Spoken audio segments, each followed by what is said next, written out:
Geography जो subject है one of the most important और core subject of the government examination civil services.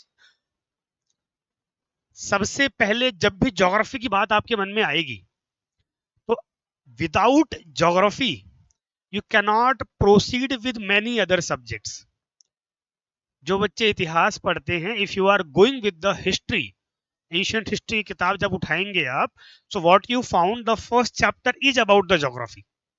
पहला chapter ही geography के बारे में होगा, क्योंकि ज्योग्राफी बिल्ड्स द हिस्ट्री, भूगोल इतिहास बनाता है, इसीलिए जियोपॉलिटिक्स शब्द भी चलता है।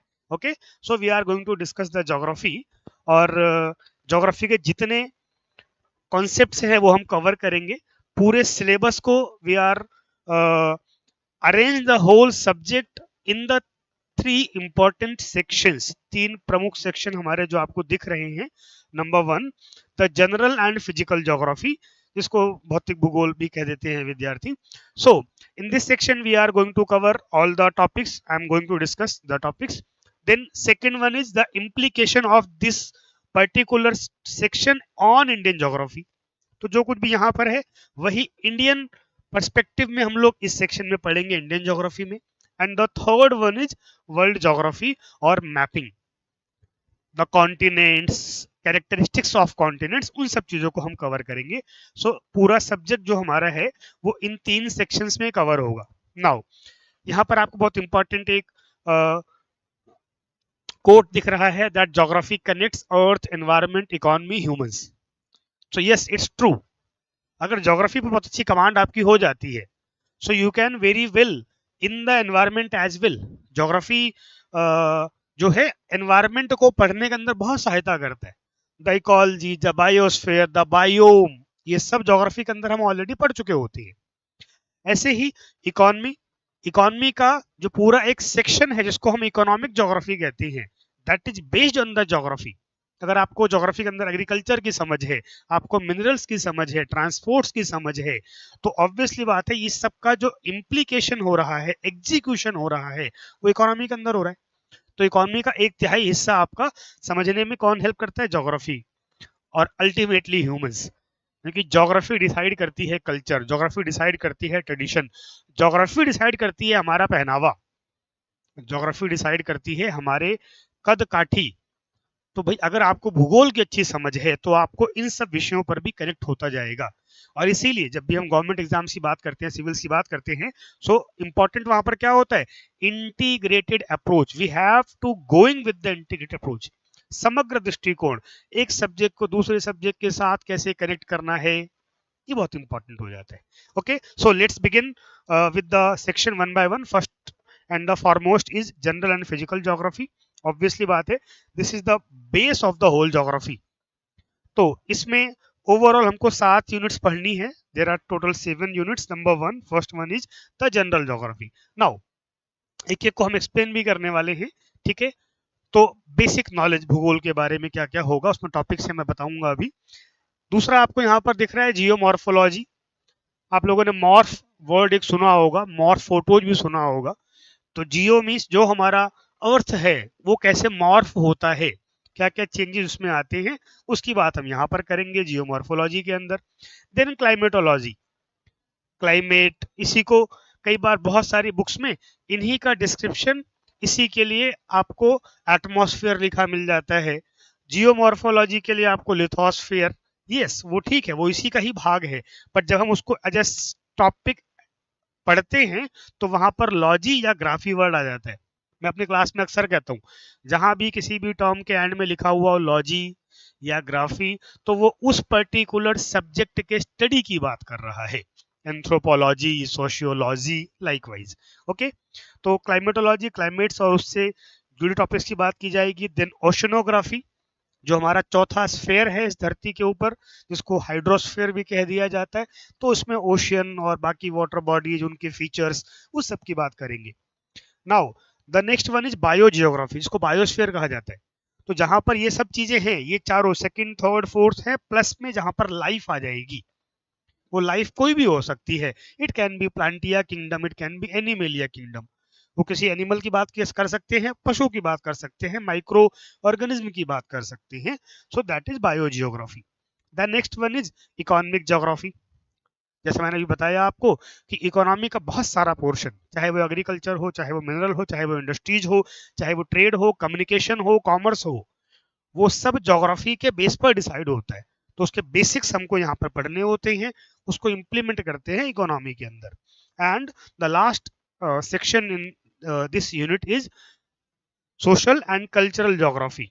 तो उसके अंदर ह्यूमन ट्राइब्स अलग अलग जो रहती हैं, पॉपुलेशन की बात की जाएगी, शहर कैसे बस रहे हैं, शहरीकरण की बात, माइग्रेशन, ऐसे अलग अलग टर्म्स हैं जो सोसाइटी से जुड़े हुए हैं, उनके कल्चर से जुड़े हुए हैं, उसकी बात की जाएगी. तो ये हमारा पहला जो यूनिट है जनरल फिजिकल ज्योग्राफी, उसमें हम सातों कवर करने वाले हैं. नाउ अब इन सिलेबस, इन जो टॉपिक्स हैं, इनको तोड़ करके समझना बहुत जरूरी है.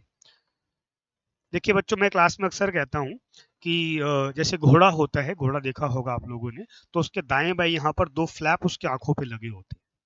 वो फ्लैप बेसिकली क्या होते हैं? वो फ्लैप होते हैं, पहला सिलेबस, और दूसरा PYQ, प्रीवियस ईयर क्वेश्चंस. वो डायरेक्शन बताते हैं. घोड़े को फ्लैप क्यों लगाते हैं? वो सीधा रास्ते पर चलता रहे.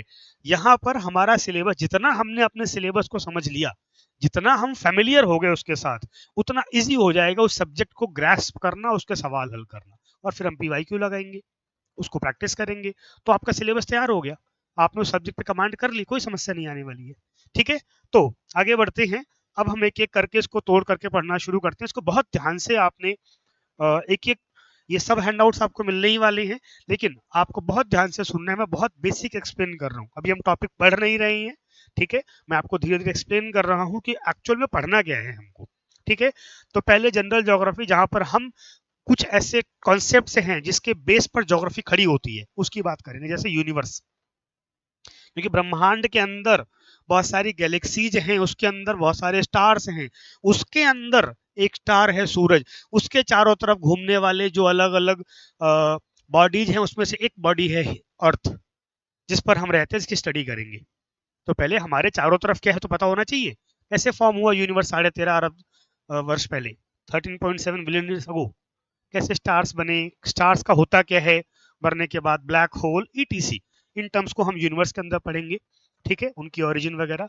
देन सोलार सिस्टम, सबसे जो हमारा जो स्टार हमको जिंदा रखता है, वो कौन है? वो सन है.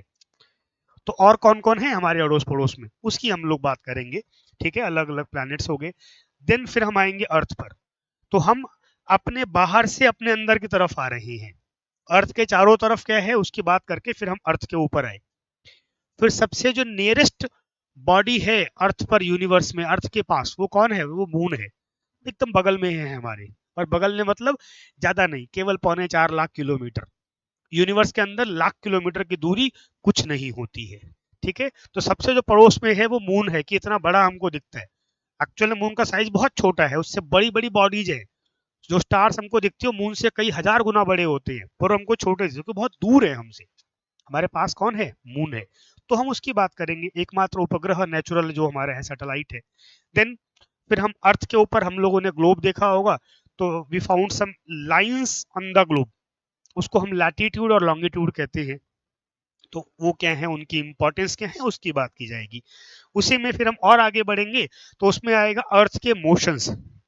हमारी अर्थ रोटेट भी कर रही है, रिवॉल्व भी कर रही है, यानी कि अपने एक्सिस पर भी घूम रही है. पैरेलली वो क्या कर रही है? सन का भी चक्कर लगा रही है. तो जो रोटेशन और रिवोल्यूशन के मोशन हो रहे हैं, क्यों हो रहा है, उससे क्या इंपैक्ट होता है, क्या प्रभाव पड़ता है, we have to go on with all these things. Then inclination of earth on axis, क्यों झुकी हुई है पृथ्वी, उसका इंपैक्ट क्या हो रहा है. ये वो टॉपिक्स हैं जिसके सवाल आपने खूब देखे होंगे. एक बार कॉन्सेप्ट क्लियर हो गया, बहुत बेसिक सी चीजें हैं. ठीक है, and then at last origin and evolution of the earth. धरती जैसी है, क्या हमेशा से ऐसी रही है? नहीं, बहुत बहुत सारे बदलाव देखे इस धरती ने. ठीक है, तो इस टॉपिक से हमारे सफर की शुरुआत होगी. बहुत शानदार अपने आप में एक जर्नी है, कि इमेजिन करिए मैं आपको पढ़ा रहा हूँ अभी, और आप मेरे लेक्चर को सुन रहे हैं, लेकिन आपको, मुझे महसूस नहीं हो रहा है कि ये धरती घूम रही है इस टाइम पर. हम जिस धरती पर हैं, स्टिल एट दिस टाइम ये क्या कर रही है, घूम रही है, रोटेट कर रही है। पैरेलली ये साथ में क्या कर रही है, सूरज का चक्कर भी लगा रही है। हम नहीं फील कर पा रहे इस बात को, इसको पढ़ेंगे मजा आएगा। ठीक है, चलिए देन सेकंड जो हमारा इसमें सेक्शन है वो है जियोमॉर्फोलॉजी, या सेकंड यूनिट कहना चाहिए। सेक्शन 3 हो गए, उसके अंदर फिर यूनिट्स हैं। तो दूसरे जो यूनिट है हमारी दैट इज जियोमॉर्फोलॉजी। अब थोड़ा सा इस वर्ड को समझ लेते हैं कि भाई क्या है ये जियोमॉर्फोलॉजी। ठीक है, तो जियो ऑब्वियसली बात है कि ज्योग्राफी का ही शॉर्ट फॉर्म है जियो। ठीक है, जियो मतलब क्या होगा, तो हमारी जो अर्थ हो गया उसके लिए हम जियो वर्ड यूज करते हैं। ठीक है, ज्योग्राफी के अगर हम शब्द की मतलब की ही बात करें तो as you all know geo means क्या हो गया, अर्थ, और उसकी स्टडी, उसको पढ़ना is known as the graphy. So what is geography, the earth of the study of the earth, वो ज्योग्राफी हो गया। ठीक है, तो यहाँ पर जो जियो है यानी कि जो हमारी अर्थ है उसमें जो चीजें मॉर्फ हो रही हैं यानी कि ये जो धरती है हमारी, इस धरती पर पर्वत भी है, पहाड़ भी हैं, mountains, we found oceans, we found desert, we found the plains, we found forest, yes, we found up and downs. कहीं पर धरती नीचे धसी हुई है, कहीं पर ऊपर उठी हुई है। So how these up and downs formed, what are the factors, what are the importance, what are the impacts of these up and downs, इसकी स्टडी होती है, उसको हम कहते हैं geomorphology. Is it clear to all? ठीक है, उसको हम क्या कहते हैं, जियोमॉर्फोलॉजी। ओके, सो क्या क्या पढ़ेंगे इसके अंदर हम, और this geomorphology is one of the very important unit. वैसे तो पूरा सब्जेक्ट ही इंपॉर्टेंट है, क्यों, यहां से हमारा बेस बनना शुरू होता है आगे आने वाले टॉपिक्स के लिए। Is it clear to all? Good. So now geomorphology, जो पहला इसमें हमारा चैप्टर होगा that is interior structure of the earth.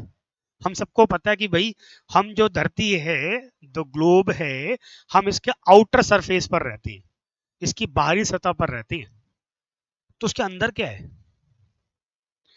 40,000 kilometre के डायमीटर वाला जो ये अर्थ है, इसके अंदर क्या है, हम लोग मिट्टी खोदना शुरू करते हैं ना, अलग अलग हमको तरह की चीजें मिलनी शुरू होती हैं। जैसे जैसे हम डिगिंग करते हैं, खुदाई करते हैं, तो फिर नीचे अलग तरह की मिट्टी आती है, पत्थर आते हैं, चूना पत्थर आते हैं, बहुत अंदर जाके वाटर आता है, और ये सब शुरुआती कुछ 100 मीटर में आ जाता है, जबकि धरती तो कई 100 किलोमीटर, 6,000 किलोमीटर तक उसका सेंटर जा करके, तो क्या है उसके अंदर, उसका स्ट्रक्चर क्या है, इसको हम लोग यहाँ पर समझेंगे। तो इसमें उसके क्रस्ट की, कोर की, मेंटल की, ये सब स्टडी करने वाले हैं, ये हमारे टॉपिक्स होंगे। Then next we found continents and oceans. ठीक है, जो ओवरऑल अर्थ है इसके ऊपर दो ही तो चीजें हैं, या तो लैंड है जिसको हमने कॉन्टिनेंट नाम दिया, या क्या है, ओशियन है। 5 कॉन्टिनेंट है, 5 ओशियन है और 7 कॉन्टिनेंट है, उसकी स्टडी हम लोग करेंगे। ठीक है, देन माउंटेन्स कैसे बने, जो ये कॉन्टिनेंट्स हैं, जो ओशियन है, उसके नीचे हमको टेक्टोनिक प्लेट्स मिलती हैं, उनका कॉलिजन होता है, कॉलिजन कैसा होता है, उसका इम्पैक्ट क्या होगा, we have to go on through that. Then the volcano, ज्वालामुखी। ठीक है, अर्थक्वेक। अब यहां से क्या शुरू हो गया है, अलग अलग वो चीजें जो एक्चुअल में अर्थ को या जियो को मॉर्फ कर रही हैं। Okay, so volcano, then earthquake, then weathering, एक प्रोसेस होता है वेदरिंग, एक प्रोसेस होता है इरोजन। दोनों ही प्रोसेस में वेस्ट बनता है, इसको हम सेडिमेंट कहते हैं, उस सेडिमेंट का होता है डिपोजिशन, इससे बहुत सारी चीजें बनती हैं। आपने कोई पर्वत की पहाड़ देखा एंड व्हाट यू फाउंड कि ये माउंटेन एक परफेक्ट शेप में कटा हुआ है, किसने काटा उसको भाई, उसको हम पढ़ेंगे यहाँ पर, कौन सा इरोजनल फैक्टर है, विंड ने काटा, पानी ने काटा, ग्लेशियर ने काटा, तो उसको हम यहाँ रीड करेंगे। देन प्लेन्स, अब ये अलग अलग फीचर्स हैं धरती पे पाए जा रहे हैं, तो माउंटेन से लेकर के प्लेन्स, प्लेट्यूज, माउंटेन्स यहाँ पहले ही आ गया है, वो इकट्ठे टॉपिक में कवर हो जाएगा। तो जियोमॉर्फोलॉजी में हम इन इंपॉर्टेंट टॉपिक्स की बात करेंगे। Okay, then the next one is climatology. As I told कि जो क्लाइमेट है हमारे चारों तरफ, जो मौसम है, तो क्या डिफरेंस है क्लाइमेट में, क्लाइमेट, वेदर, सीजन, इम्पैक्ट, है ना, उसको हम लोग यहाँ पढ़ने वाले हैं। तो कौन कौन से टॉपिक्स हम इसमें कवर करने वाले हैं? So first we are going with the atmosphere. Overall climatology का बेस क्या है? वो एटमॉस्फेयर है, the cover of gases that we found surround the earth, धरती के चारों तरफ जो गैसों का कवर है, ठीक है। Then one by one, temperature, pressure, wind, clouds, rainfall, cyclone, anti cyclone, then what is climate actually, हम पढ़ रहे हैं क्लाइमेट चेंज के बारे में, तो क्लाइमेट क्या हो पहले ये पता होगा, फिर उसमें बदलाव क्या आ रहा है उसकी बात करेंगे, ठीक है। तो क्लाइमेट, क्लाइमेट चेंज, ये सब टॉपिक्स हम कवर करने वाले हैं किसमें? क्लाइमेटोलॉजी के अंदर, ओके। तो ये हमारा सेकंड इंपॉर्टेंट यूनिट हो गया। And the next unit is about oceanography.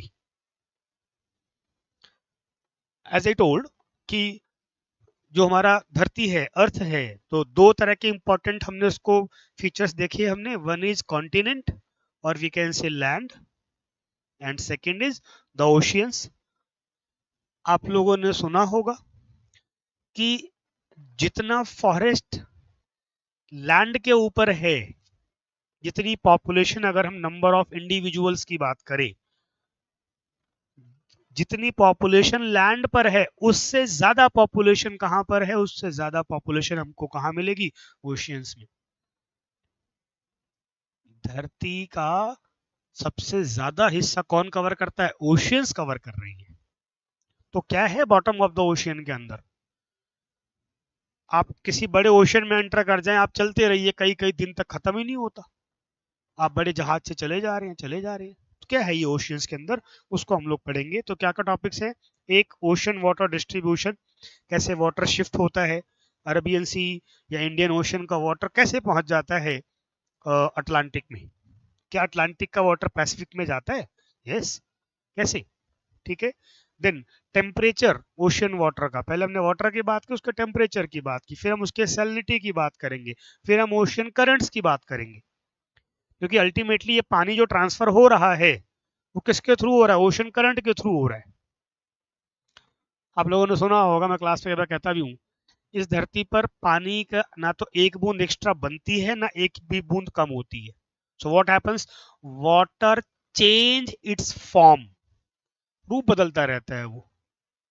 जो आज हमारे सामने पानी, मेरे सामने यहाँ ग्लास में जो पानी रखा हुआ है, हो सकता है कि गर्म करने पर, हीट मिलने पर ये इवेपोरेट हो जाए, भाप बन जाए, और कल को फिर यही भाप बादल भर करके कहीं पर बर्फ के रूप में गिर सकता है, सॉलिड हो गया, लिक्विड से गैस बना, गैस से सॉलिड बना, कल को फिर से वो मेल्ट होकर के किसी नदी में, किसी झील में, किसी नाले से होते हुए समंदर में पहुंचेगा, इवेपोरेशन की प्रोसेस होगी, फिर वो पानी बन के बरस जाएगा। तो उसका फॉर्म चेंज हो रहा है ओशियन के अंदर। इसको ट्रांसफर करने का one of the most important जरिया जो है, that is ocean current. Then we found the tides, ocean relief. So जो जियोमॉर्फ हमने पिछले टॉपिक में लैंड पर पढ़ा था, सेम वहां पर ओशियन के अंदर भी फिजिकल फीचर्स कैसे कैसे हैं। ओशियन के अंदर भी माउंटेन्स है, वहां पर भी प्लेट्यूज है, वहां पर भी खाइयां हैं। सो all these things is covered under the chapter ocean relief.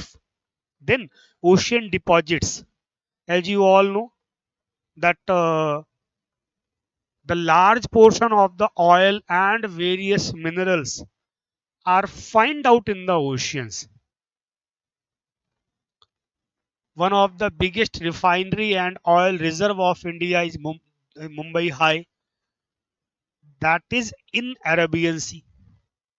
Oceans बहुत बड़े डिपॉजिट्स को अपने साथ रखती हैं, so we have to going with that. Then coral reefs, one of the most important feature of the ocean, coral reefs. Next is ocean resources, what services और products और resources we gain from the ocean, we found from the ocean. So this we covered under the ocean resources. उसमें minerals भी आएंगे, उसमें gas भी आएंगे, उसमें अलग अलग तरह के सी एनिमल्स भी आएंगे, सी प्लांट्स भी आएंगे, है ना, इकोलॉजिकल सर्विसेज भी उसके अंतर्गत आएंगी। And the last one is ocean circulation system. As I told that the water continuously move in the ocean from surface to the bottom, सतह से नीचे तक जाता है वो, और फिर वही पानी सतह से नीचे तक गया और फिर तली से सतह पर भी आता रहता है। जो पानी कभी ईस्टर्न कोस्ट पर है ओशियन के, वो वेस्टर्न कोस्ट पर भी पहुंचता है।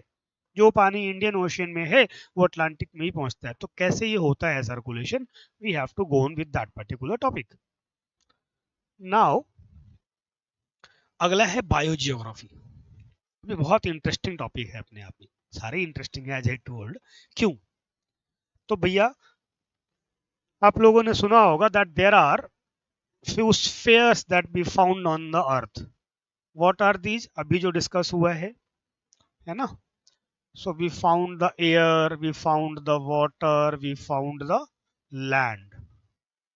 And when all these three things commonly found, जहां पर ये तीनों चीजें इकट्ठे होती हैं, वहां पर किसका ओरिजिन होता है? वहां पर ओरिजिन होता है लाइफ का, जीवन का। ये जो लाइफ है, जब ज्योग्राफी और ये लाइफ दोनों मिलती हैं, उसको हम क्या कहते हैं? बायोजियोग्राफी। तो इसमें क्या क्या पढ़ना होगा हमको? फर्स्ट, द सॉइल, मिट्टी। उसमें पूरा अपने आप में एक टॉपिक होगा, सॉइल फॉर्म कैसे होती है, किस किस टाइप की होती है, सॉइल का इरोजन कैसे होता है, सॉइल की प्रोफाइल कैसी होती है, कहीं पर भी किस तरह की क्रॉप्स होंगी, फसलें होंगी, फल होंगे, this is depend on the climate and the soil of that particular region. ये इंपॉर्टेंस है सॉइल की। कहीं पर एक तरह का क्लाइमेट और सॉइल है, हमको वहां पर कॉफी मिलेगी, वहां पर काजू मिलेगा, वहां पर सेब मिलेगा। हिमाचल के सेब क्यों फेमस है दुनिया भर में? उस तरह का क्लाइमेट और सॉइल है। केसर क्यों, why only saffron found in the Jammu and Kashmir? क्योंकि वहां पर वो सॉइल है जो केसर के लिए चाहिए। Okay, why Maharashtra is known as one of the main center of the cotton production, कपास की खेती। क्यों? वहां पर वो ब्लैक सॉइल है जो कपास की खेती के लिए चाहिए। Okay, so this is the importance of the soil. इसको हम लोग पढ़ेंगे यहाँ पर। Now you have to connect the dots. Okay, हम पढ़ते पढ़ते चीजों कनेक्ट करते रहेंगे और बहुत मजा आएगा सच में। Okay, then next is natural vegetation. दुनिया भर में तरह तरह के फॉरेस्ट हैं।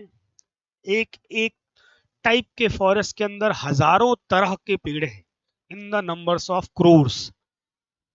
तो जो अलग अलग वेजिटेशन की टाइप है, उसके पीछे फैक्टर कौन कौन से हैं, उसका वहां पर इंपॉर्टेंस क्या है, उसका ह्यूमंस के लिए, एनवायरनमेंट के लिए बेनिफिट क्या है, और उसको कौन कौन से खतरे हैं। तो यहाँ पर वेजिटेशन, वेजिटेशन के अलग अलग टाइप्स हो गए।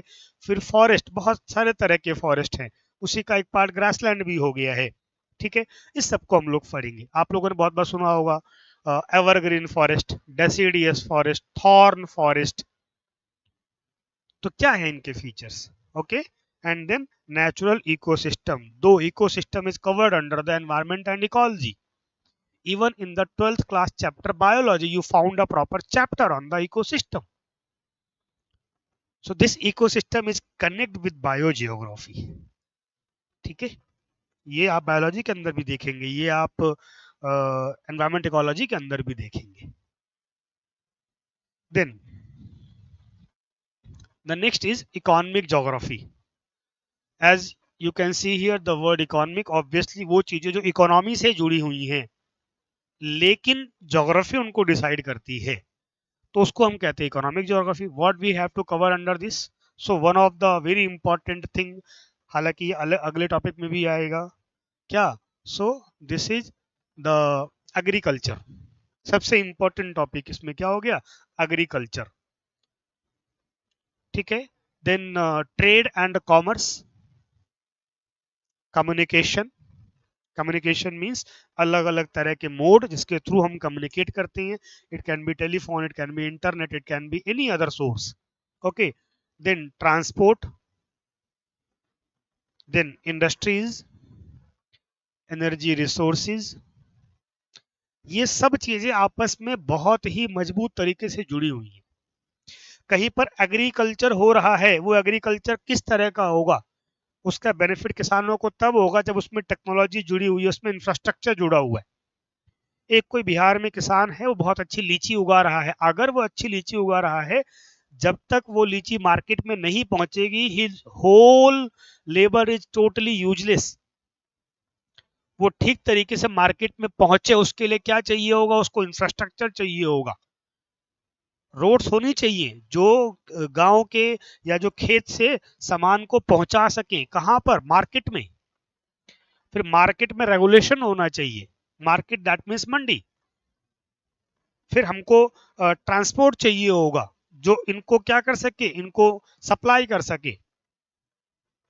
हमको कोल्ड स्टोरेज चाहिए होंगे, बहुत सारे ऐसे प्रोडक्ट्स होते हैं, क्रॉप्स होती हैं जो बहुत जल्दी खराब होती हैं। टमाटर की बात की जा रही है, हमारा आलू और प्याज सरवाइव कर सकता है, but not the tomato. So what we need the cold storage to store the tomato. We need the trucks with the refrigerator. ऐसे सप्लाई ट्रक्स हैं जिसमें रेफ्रिजरेटर होता है, तो ड्यूरिंग द सप्लाई भी वो खराब नहीं होगा। ठीक है, तो ये सब हो गया। फिर वैसी इंडस्ट्रीज होनी चाहिए। हमने बहुत बड़ी क्वांटिटी के अंदर एप्पल उगाया, एप्पल बिका, जो बाकी रह गए एप्पल उसको क्या करेंगे, हम जैम बना सकते हैं। तो क्या होना चाहिए उसके लिए, फूड प्रोसेसिंग इंडस्ट्री। जहां पर एप्पल की खेती हो रही है वहीं पर हमने उस इंडस्ट्री को डेवलप कर दिया, तो वो एप्पल मार्केट में भी जा रहा है। रेस्ट ऑफ द एप्पल जो बच गया, जो मार्केट में नहीं पहुंच पाया, उससे हमने क्या बना दिया, हमने एप्पल जैम बना दिया, हमने अदर प्रोडक्ट्स बना दिए उससे। ठीक है, तो ये बहुत शानदार कॉम्बिनेशन है। और अल्टीमेटली कल को जब आप अपनी सर्विसेज में जाएंगे सेलेक्ट होने के बाद, तो आपका मैक्सिमम वास्ता तो इससे ही पढ़ना है। यस और no? Okay, so this particular topic is connect with the geography as well as with the economy as well as with the policy making. भाई आप सुनते हैं किसानों की आय दुगुनी करनी, कैसे करेंगे किसानों की आय दुगुनी? तो दो तरीके हो सकते हैं, एक उसको हम सपोर्ट करेंगे, कैसा, खास तरह के बीज दे करके, अच्छी टेक्नोलॉजी दे करके, अच्छी मंडियां दे करके। दूसरा इंडस्ट्रीज दे करके, उसको ट्रांसपोर्ट दे करके, ट्रेड इंपोर्ट एक्सपोर्ट का व्यवस्था करके। Okay, so all these things are covered under the economic geography. The next portion is the social and cultural geography. As I told कि ह्यूमन पॉपुलेशन है, तो human population evolve as a society. Society के अंदर कुछ traditions होते हैं, परंपराएं होती हैं, कल्चर्स होते हैं, they all are count under this. तो क्या क्या पढ़ना होगा इसमें? Number 1, how human evolved. आपने सुना होगा हमारे पूर्वज कौन हुआ करते थे, अभी हम कैसे ही हैं। हमें होमो सेपियंस क्यों कहा जाता है? It means there are many versions. 2G 3G 4G 5G पढ़ते हैं हम लोग, तो ऐसे ही हम भी भाई, हम भी होमो सेपियंस जी हैं अभी ह्यूमंस की। इससे पहले बहुत सारे और भी हमारे वर्जन हो चुके हैं, 3rd generation, 4th generation, 5th generation. हम कौन सी जनरेशन है ना, उसको हम लोग यहाँ पर पढ़ेंगे। ठीक है, इसी तरीके से the next thing is population and population geography. तो पॉपुलेशन से कौन कौन सी चीजें जुड़ी हुई हैं, कौन कौन से डायनामिक्स जुड़े हुए हैं, we have to read that. Okay, population growth. अभी इंडिया की इकोनॉमी सबसे फास्ट ग्रोइंग इकोनॉमी है, वाई? क्योंकि हमारे पास पॉपुलेशन सरप्लस है। सरप्लस क्या है? हमारे पास वर्किंग पॉपुलेशन सबसे ज्यादा है, इसको हम यूथ पॉपुलेशन कहते हैं। यूरोप के मैक्सिमम कंट्रीज की इकोनॉमी क्यों स्टैग्नेंट हो गई है या अब क्यों पीछे जाने लग गई है, उसका बहुत बड़ा कारण पॉपुलेशन है। क्योंकि वहां पर ये पॉपुलेशन बहुत कम हो गई है जो अब इनकम जनरेट करती हो। डिपेंडेबल पॉपुलेशन बढ़ गई है, रिटायर्ड लोग बढ़ गए हैं, उन पर खर्चा अधिक करना पड़ रहा है। घर में अगर 4 लोग हैं, उसमें 2-3 कमाने वाले हैं, तो अर्निंग ज्यादा होगी। पता लग गया घर में एक कमाने वाला शेष 3 उसके ऊपर डिपेंड है, 4 उस पर डिपेंड है। अब चाहे छोटा बच्चा हो चाहे कोई बुजुर्ग आदमी हो, उनके खर्चे ज्यादा होंगे। आपको उनके मेडिसिन का केयर करना पड़ेगा, आपको उनके संभाल के लिए 10 तरह की चीजें करनी पड़ेंगी। वो अर्निंग नहीं कर रही हैं, वो हेल्थ वाइज क्या है, कंपैरेटिवली वीक है, तो वो एक तरीके से अर्निंग या एसेट नहीं रह गया है। तो ये पॉपुलेशन डायनामिक्स है, इसको हम लोग समझेंगे। Okay, then distribution of population, कहीं पर पॉपुलेशन की डेंसिटी कैसी है, इसको हमको पढ़ना होगा। What are the reasons Delhi जैसे छोटा शहर, मुट्ठी भर का शहर है, यहाँ पर 3 करोड़ लोग रहते हैं। क्यों? क्यों मेट्रोपॉलिटन के अंदर पॉपुलेशन खिंची चली आ रही, लोग माइग्रेट कर रहे हैं? जो सर्टेन रीजन्स होंगे ना, जो डिस्ट्रीब्यूशन हुआ है पॉपुलेशन का, क्यों गांव खाली होते चले जा रहे हैं? गांव के अंदर आज के टाइम में आप जाएंगे तो कौन दिखाई देगा? या तो बुजुर्ग या महिलाएं। Okay, so this is the pattern.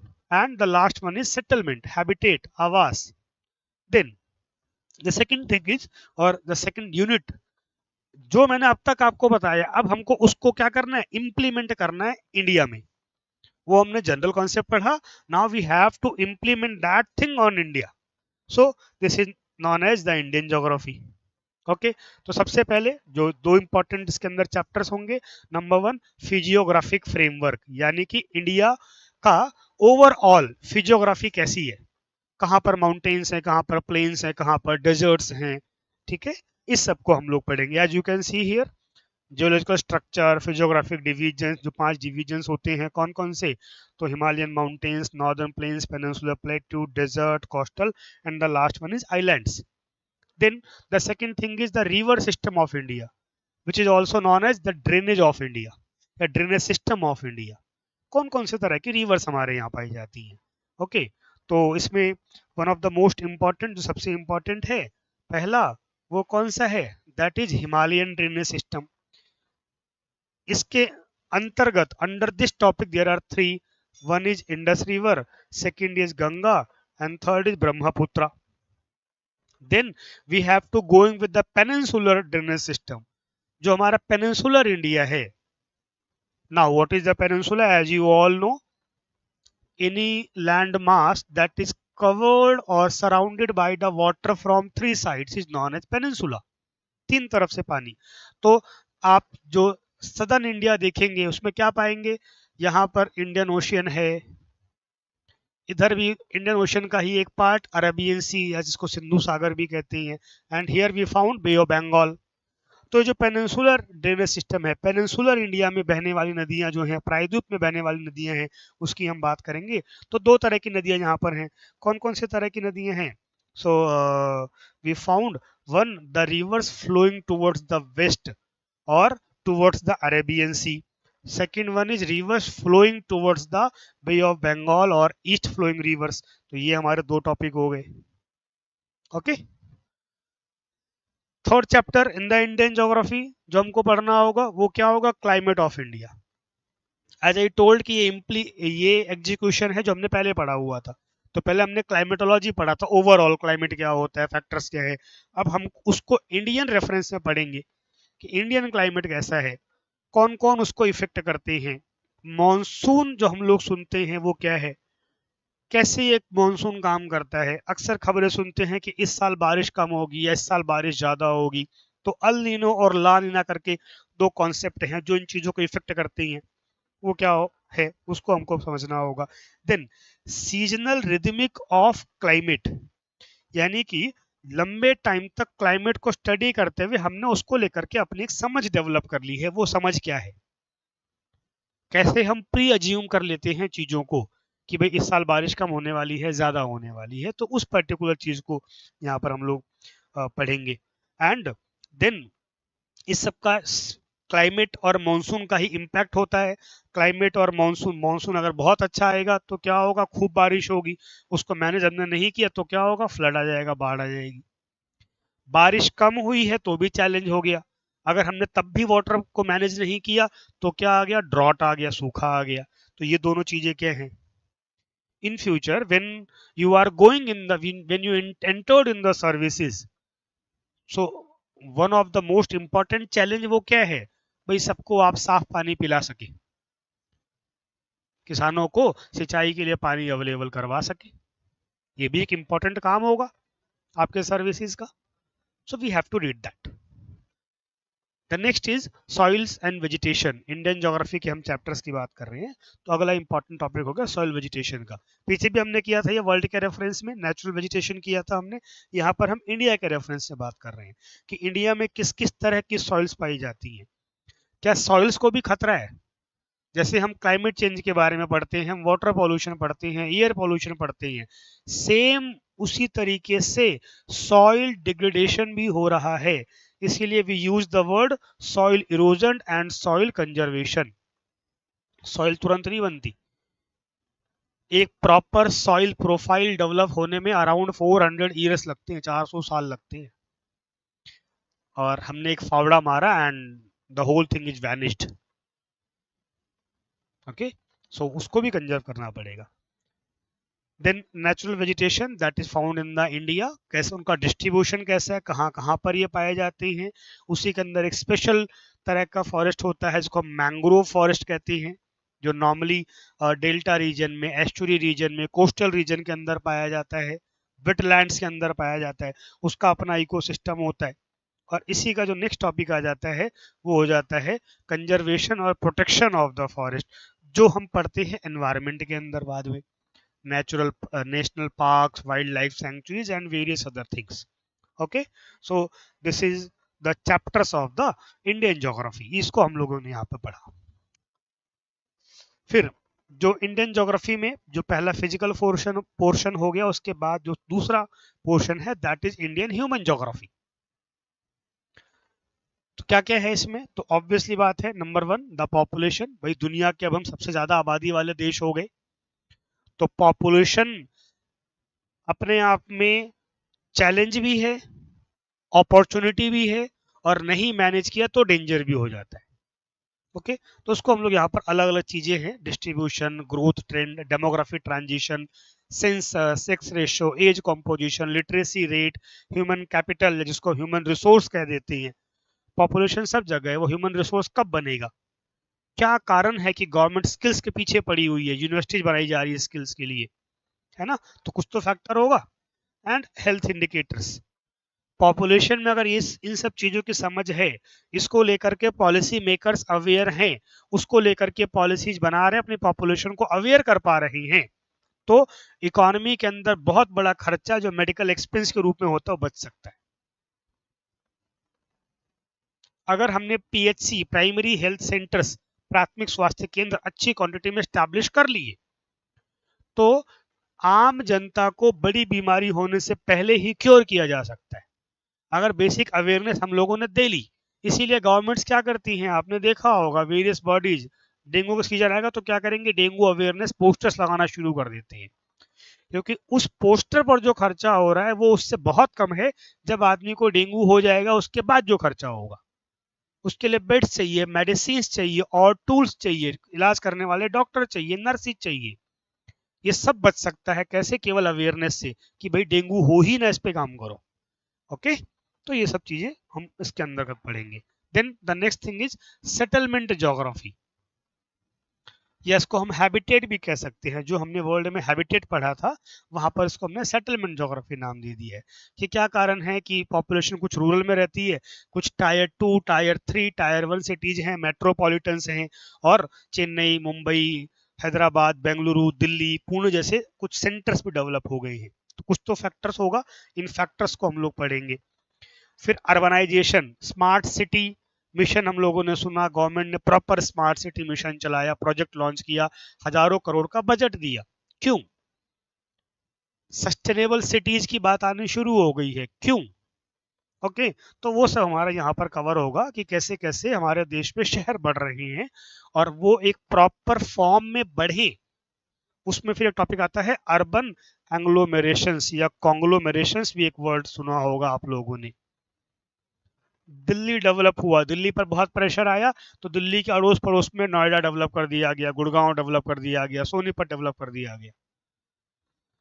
Mumbai develop हुआ, बहुत प्रेशर आया, तो अड़ोस पड़ोस में फिर नवी मुंबई डेवलप कर दी गई। क्या कारण है कि डेवलप करना पड़ा, उसके बेनिफिट्स क्या हैं, उसके इम्पैक्ट्स क्या हैं, उसके फैक्टर्स क्या हैं, उस सबको यहाँ पर हम लोग तसल्ली से पढ़ेंगे, शहरों के बारे में पढ़ेंगे, शहरों की समस्याएं ईटीसी क्या है, ठीक है। Then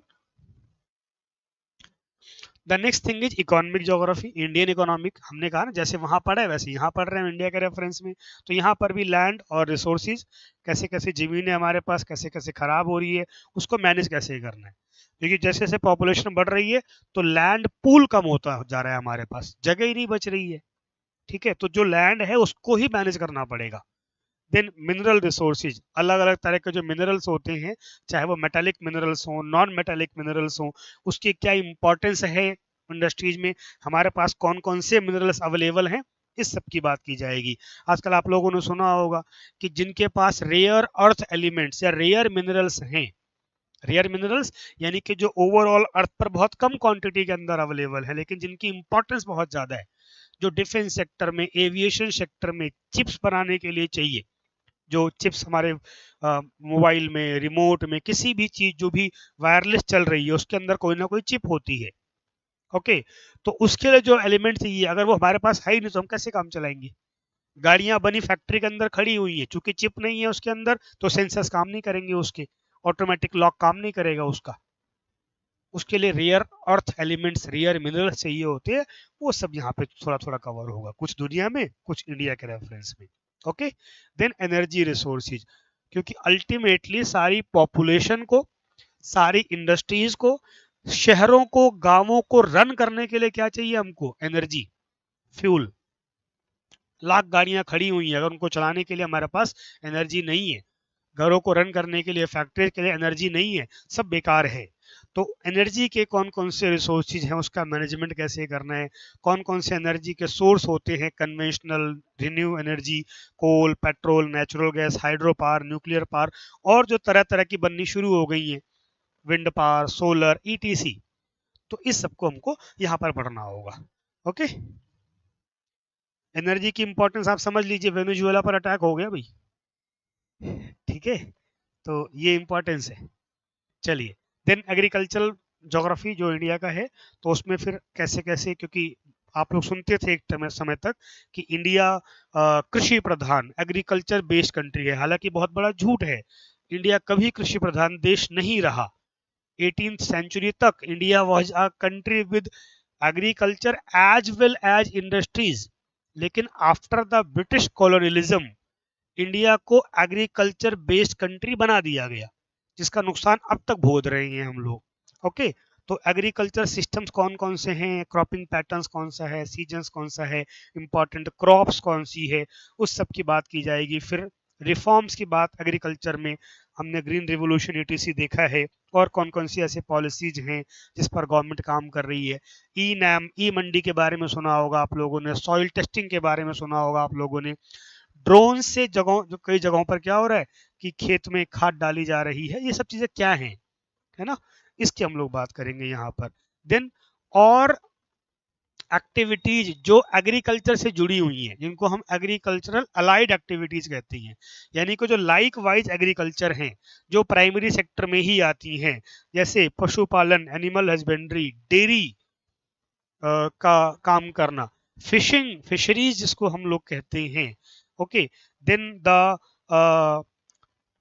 harvesting of the fruits, the flowers, the vegetables, ये सब चीजें और ऐसी हैं बहुत कुछ जो एग्रीकल्चर या उससे जुड़ी हुई एक्टिविटीज है। अगर उस पर भी गवर्नमेंट फोकस करती है तब भी गवर्नमेंट को और पॉपुलेशन को बहुत बेनिफिट हो सकता है। एक छोटा सा एग्जांपल की मैं बात करूं, अमूल का नाम आप सबने सुना होगा, क्या करता है, दूध बेचता है, सबसे बड़ी हमने one of the biggest company खड़ी कर दी। ओके, देन फाइनली इंडस्ट्रीज की हम बात करेंगे, अलग अलग डेवलपमेंट कैसे हुआ है, कौन कौन सी इंडस्ट्रीज हमारे यहाँ हैं, 8 प्रोमिनेंट इंडस्ट्रीज कौन सी होती है जो इकोनॉमी को रन करती हैं, और प्रमुख इलाके कौन से हैं इसको डेवलप करने के लिए, कौन कौन सा हमने ट्रांसपोर्ट सिस्टम डेवलप किया है, आप लोगों ने एक्सप्रेसवे के बारे में सुना होगा, इकोनॉमिक कॉरिडोर के बारे में सुना होगा, तो rail, road, water, air, pipeline, इन सबको हमको पढ़ना होगा। देन इंफ्रास्ट्रक्चर और लॉजिस्टिक्स, सब कुछ चलाने के लिए हमको ये सब चाहिए, तो ये क्या क्या नए एयरपोर्ट्स कैसे डेवलप हो रहे हैं, सरकार का फोकस क्यों है लगातार एयरपोर्ट्स को डेवलप करने पर, और तमाम तरह के जो ग्रीन एक्सप्रेसवे टर्म सुना होगा वो सबको पढ़ेंगे। And finally some other important thing that are belongs from these topics, जैसे रिसोर्स कंजर्वेशन, सस्टेनेबल डेवलपमेंट, ये सब जगह सुनाई देगा आपको। एनर्जी ट्रांजिशन, किस तरीके से गांवों के अंदर नॉर्मल लालटेन से बढ़ते बढ़ते हम लोग इलेक्ट्रिक बल्ब पर आ गए हैं, और फिर उसके बाद भी सोलर बल्ब पर आ गए हैं, तो इस सब की बात की जाएगी। Then agricultural and market reforms, new agricultural law, farm law, ETC, and industrial labour reforms. अभी 3 रिफॉर्म हुए हैं जो नए लेबर रिफॉर्म्स बने हैं इंडस्ट्री के, नए लॉ बने हैं, क्यों बनाने पड़े, क्या बैकग्राउंड था, क्या है वो लॉ, क्या उसका इम्पैक्ट होगा, ऑल दीज थिंग्स जो करंट से जुड़ी हुई है। And one of the most important section जो हमको लास्ट में कंक्लूड करना होगा या पैरेलली भी करेंगे, that is world geography and mapping. कि ये हमने ओवरऑल ज्योग्राफी को समझा है, लेकिन दुनिया में जो 7 कॉन्टिनेंट हैं, हमारे दिमाग में ज्योग्राफी पढ़ते पढ़ते वो बस जाना चाहिए कि ये पर्टिकुलर कॉन्टिनेंट है, इसके ईस्ट में, वेस्ट में, नॉर्थ में, साउथ में ये ओशियन है, ये सी है, ये गल्फ है, इसके अंदर ये कंट्रीज हैं। किसी ने आपको बोला लैटिन अमेरिका, तो तुरंत हमको समझ में आना चाहिए लैटिन अमेरिका यानी कि दुनिया में किस कोने की बात की जा रही है। किसी ने हमको बोला पापुआ न्यू गिनी कंट्री, किधर की बात की जा रही है, हमको पता होना चाहिए। अभी किसी ने बोला कोलंबिया के अंदर वॉर हो रहा है, हमको पता होना चाहिए कहाँ की बात की जा रही है, कोलंबिया है कहाँ पर।